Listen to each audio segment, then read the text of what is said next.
here we are. This is S.x Love Psychedelics, and I'm your host, Dr. Kat. Bringing you psychosexual conversations that will leave you intellectually turned on and hungry for more.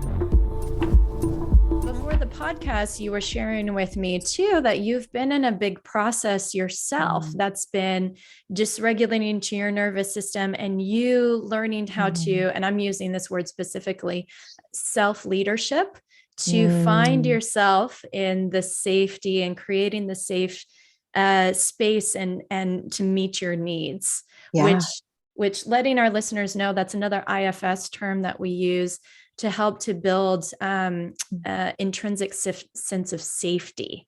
That, okay, I got me. Even if the world doesn't turn out the way that I think it should, I got me. Exactly. I am walking that right fucking now. So as I shared with you before we jumped on, I'm in the midst of a breakup, a really hard breakup. We were together for 2 years, and I actually found out post breakup that he had cheated the whole time, that there was a lot of betrayal, a lot of lying. I mean, all the things. But what I really had to come to terms with was that he is a covert narcissist, like textbook. I mean, I had to put on my academic brain a little bit and be like, oh yeah, check. You know what I mean? I'm all, yep. And it's been humbling to me on so many levels, humbling to my nervous system, my brain, I think that ego, when we've been through some shit, we're like, there's no way I've got more, no, that's not life. Life is going to keep on lifing. And I am actually in an Airbnb in Sacramento right now, Midtown Sacramento, because this breakup was so intense for me. I had to leave the Bay Area for a little bit and put myself in a different space energetically and physically to really dig in and process what I had been through and what I was coming out of. And just like you said, that's like that self-leadership, that part of me that came online, which, I mean, I'll just jump in. We're on the psychedelic part. It came to me in a mushroom journey. I did a macro journey with some shrooms, and in the journey, I came face to face with myself and I read my ass.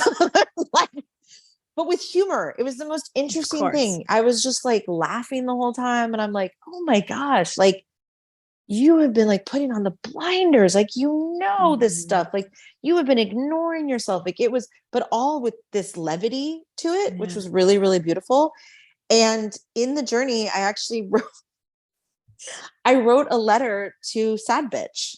It's literally dear sad bitch, to myself, right? This is not healthy. This is toxic. You're in a trauma bond. I actually had a dialogue with my sad bitch, who was really was she hooked on the suffering? And she was like, I can't walk away. I can change him. She was doing all the stuff. She was basically playing out 4-year-old wounded me, and I held her with deep compassion, but also with real witnessing and unwavering witnessing. And the medicine just kept showing me this isn't that you have to get out. You have to get away. And actually in the journey, I wrote a checklist to myself. I'll have to send you a screenshot of it. It's pretty hilarious. A checklist of this is how you start to move forward. And step 1 was move out of the Bay Area for a little bit. You need a change. And there was a PS, you seem to like Sacramento right now. Cause I was actually in an Airbnb in Sacramento when I had this journey. Step 2 was listen to more Drake. So there you go. I thought, okay. And step 3 was start to put yourself back together bit by bit, and it was just it ended up being, in the time I was laughing.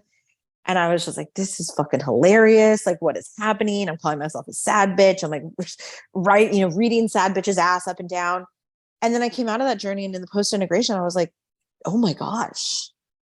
I was truly calling to myself saying, Melissa, we have to get out of this. This is crushing us. We cannot stay in this. And I'm coming to the end of my journey with Sacramento. I mean, not forever, but like this Airbnb. And I was walking my dog the other day and I was like, I saved my life with that. Like, I don't know where I'd be if I had stayed in the Bay Area at the time. And this is before I even knew about all the cheating and all the stuff that come out, right? Like, it really, truly, like, listening to myself, trusting myself, having that moment of like, I don't know why I'm going to Midtown Sacramento, but I am, you know? Yeah. Just taking that and trusting that and believing in that part of me that said, this is what we need, truly saved my life and immediately put me on a different path. Wow. You know? So this is you being able to develop that relationship with your inner parts to be able to discern what's going on from more of an objective perspective, and then to identify what you need to be able to take care of yourself. Exactly. And have that adult me come online. Yeah. Right? Like 4-year-old me, I've since named her Felina. I don't know where that came from, but I was like, she needs a name. And I was like, Felina. And I'm like, okay, Felina. Felina's the one. Felina's sad bitch. Felina is the sad bitch. It's like, I'm going to stay in this. I can change him. I can love him. Like, and it gets into, you know, those parts of me, like where that 4-year-old little girl learned abandonment really early from having a bipolar mom that was unmedicated and undiagnosed. Yeah. From having, you know, her whole world kind of flip upside down when her twin brothers were born. And like, suddenly all my mom and dad could do was focus on the twins, you know, and I was this 4-5-year-old little kid having to learn to self-soothe and take care of myself and feed myself and emotionally regulate myself, you know, at such an early, tender age. Right. So of course, you know, something got in those wires of, well, if I was better, if I was a good girl, if I, you know, didn't make my mom mad, like I wouldn't lose love. And then I can see how that 4-year-old like came into this relationship with my ex, and she would be sticking it through to try to be the good girl, to try to be loved, to try not to lose love again, to, you know, thinking, and we lived together. We had, you know, there's a whole bunch of like layering in here. But when my adult came online in the form of writing sad bitch and a note, my adult was like, you're a 41-year-old woman. We're going to pick up our stuff and we're going to go take care of ourselves. And we're going to remember that we have that capacity and we can do that. I've also been so fortunate to have, like one of my best friends living with me. So there's been so much laughter and fun and just cackling laughter, you know, like when you get into the cackling laughter. So there's been so much healing in that too. I mean, she has like literally drawn me baths at time and let me just sit there sobbing. Yeah. And it's really reminded me also, like, yes, we can self-lead and we can do these things, and we need community. We need community. We need connection, you know, and it doesn't make you codependent to like, yes, codependency can get in there, but like, it doesn't make you codependent to need someone to also help you in those really hard moments. You know, community is magical. Well, that was fun. Thanks for tuning in, lovers. And if you want to experience more ecstasy and sexual liberation, head over to sxlovepsychedelics.com and learn about how you can join me for any one of my online or live events. And while you're there, grab my free guide on sex and psychedelics.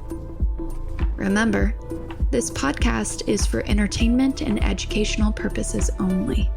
Please contact your healthcare provider and local law before pursuing any of the products or psychedelics discussed. And one final note here. I make this show specifically for you. If you're loving the show, then be sure to leave me a review in iTunes or Spotify to let me know. Happy to be here and happy to serve. I'll see you next time on S.x Love Psychedelics.